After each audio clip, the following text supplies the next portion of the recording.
Okay, guys, we're going to take a look at whether your practice to determine if this article was real or not actually works. So if you look at the handout that I just gave you and that we downloaded, notice it's called Dink's 3 C's to Analyzing Media. There are things to think about. First, checking your content.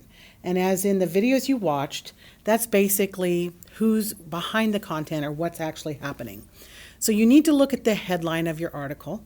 Is it just clickbait? Is it something that's set up to make you want to click to find out something further? Remember, a real headline is intended to give you information, not cause you to want to read it because you don't have enough information. And you've got to read beyond that headline and look for how the article itself is written. What do you see whenever you look at that article? Are there lots of pop-up ads? And notice that when the article was actually written. That's the first thing. So let's go take a look at that here in just a second, our article. Keep in mind that we're going to work on confirming our source validity by checking it through fact checkers. We're also going to take a look at who's sponsoring it, who's written it. Who's behind that content? Are we familiar with that person, that source, who's actually writing it? And is it perhaps on a website that kind of leans one way? We would like our news to be just news, and although all news can be somewhat biased, we don't want to take our news from a source that is clearly intended to manipulate and create bias. We don't want that. And lastly, we're going to go look and see if this article was necessarily found by other things, and even perhaps do a reverse image lookup just to see what we can confirm. So having this as your tool and as a guide, you were asked to look at this article. And the article was Greenpeace founder, that's the headline, the title, Global Warming Hoax Pushed by Corrupt Scientists Hooked on Government Grants. And notice that hooked on government grants is taken as if it were from quotes. And then we have an image. Notice how we're encouraged to share this content right away.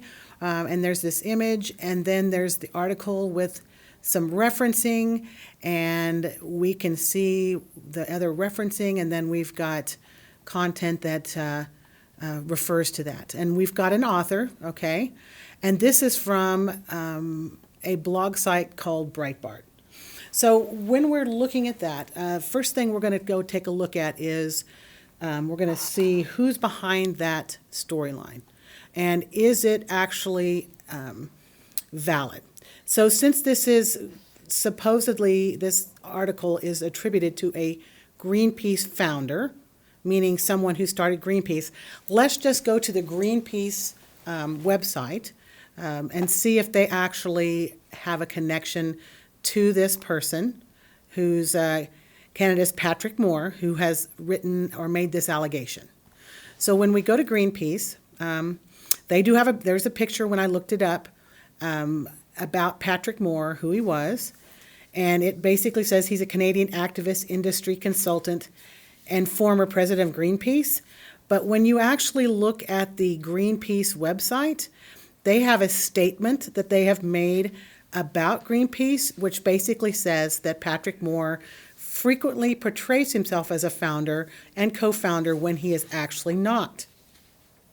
And so they're basically denying. And if you look right away also in that look, automatically there's a fact check about did Patrick Moore actually, is he actually a co-founder?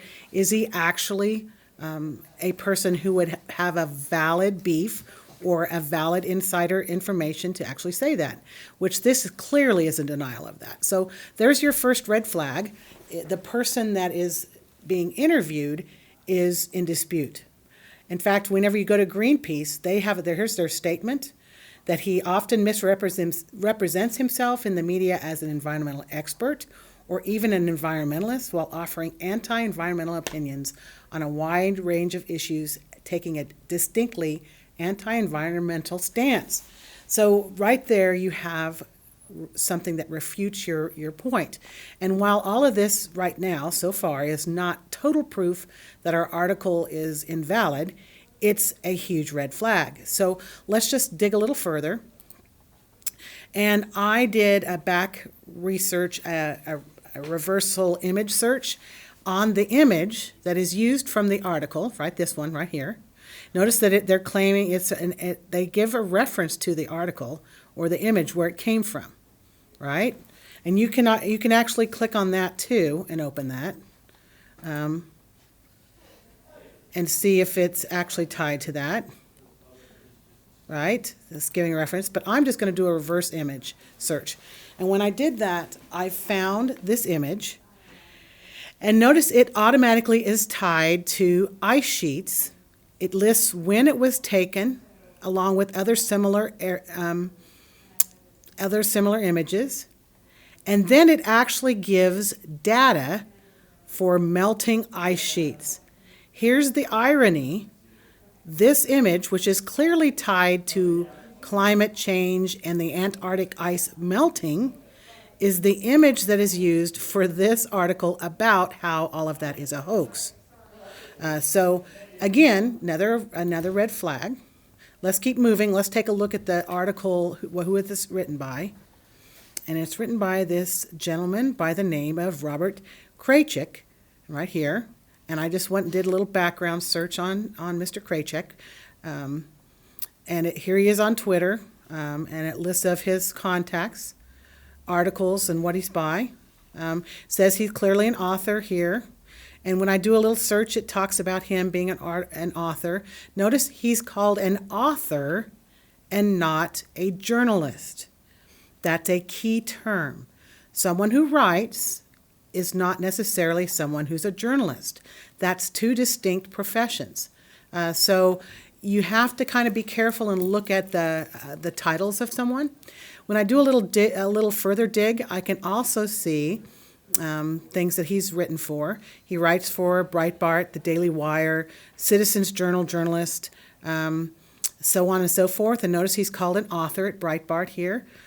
So when I look at headlines from the Daily Wire, which is another blog that he writes for, I clearly can see that his articles tend to lean to the right.